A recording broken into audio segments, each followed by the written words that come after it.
There will never be a point in your life where it's the right time to do a great thing. If you're waiting for that perfect moment, that perfect timing, it's not going to happen. You know what you have to do? You have to create the perfect time and the perfect opportunity and the perfect situation. So that a lot of people become comfortable. They stop growing. They stop wanting anything. They become satisfied. People getting ready to go to jobs that they don't like, jobs that are making them sick. You see, when you're not pursuing your goal, you are literally committing spiritual suicide. When you have some goal out here that you're stretching for and reaching for that takes you out of your comfort zone, you'll find out some talents and abilities you have that you didn't know you have. When the messenger of misery visits you, what are you going to do? What will keep you in the game? There are things that you think you'll never need to know, that you may only need to know one time in your life, but that could save your life because you had that knowledge. Unless you attempt to do something beyond that which you've already mastered, you will never grow. What is it that you looked at some point in time and you decided that you couldn't do it, that you talked yourself out of it?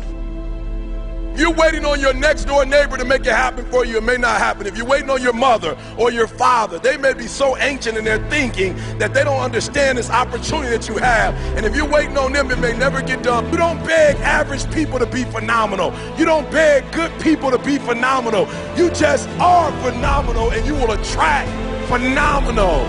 What reason can you remember that you can call on, that you can reach on, that can make you get back up? Find that reason.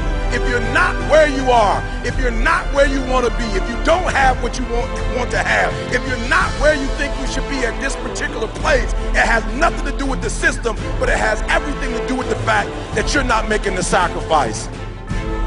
I want you to make that dream become a reality, because if you don't, you will be working for somebody else to make their dreams become a reality. Everybody is against you or don't believe in you no more. And let me tell you something, that's a lonely feeling. It's a lonely feeling, particularly people that you're doing it for.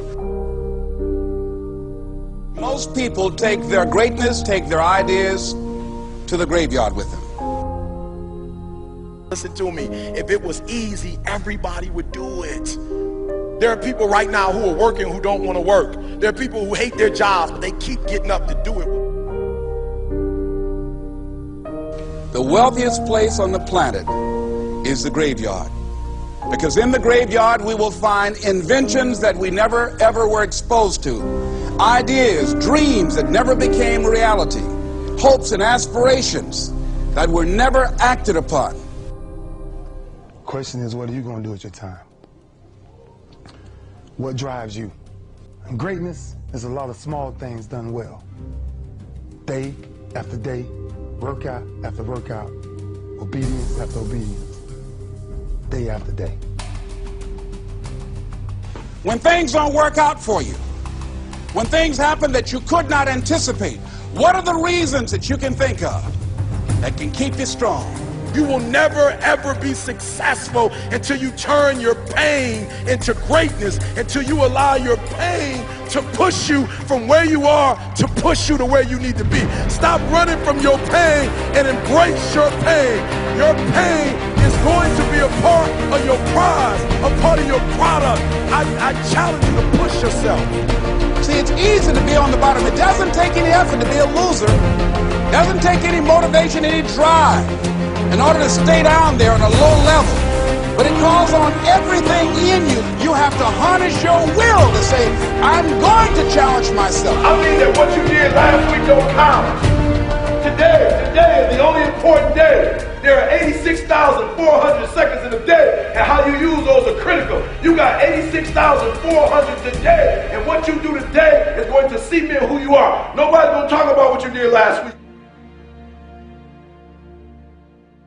That the biggest enemy you have to deal with is yourself. There's an old African proverb that says, if there's no enemy within, the enemy outside can do us no harm. You have this opportunity of a lifetime. It means absolutely nothing if you don't take advantage of it in the lifetime of this opportunity. I got a saying that when life knocks you down, try and land on your back, because if you can look up, you can get up. If you want a thing bad enough to go out and fight for it, to work day and night for it, to give up your time, your peace, and your sleep for it, if all that you dream and scheme is about it, and life seems useless and worthless without it. See, it's time now. If you want to make this your decade, you've got to start saying yes to your life.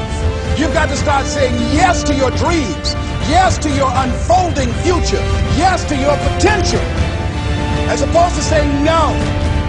When you die, die on E. Leave no dream left behind, guys.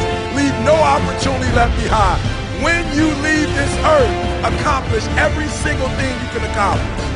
Listen to me, you're going to be here one day, but you'll never get here if you give up, if you give in, if you quit. And finally, guys, you got to want to succeed as bad as you want to breathe.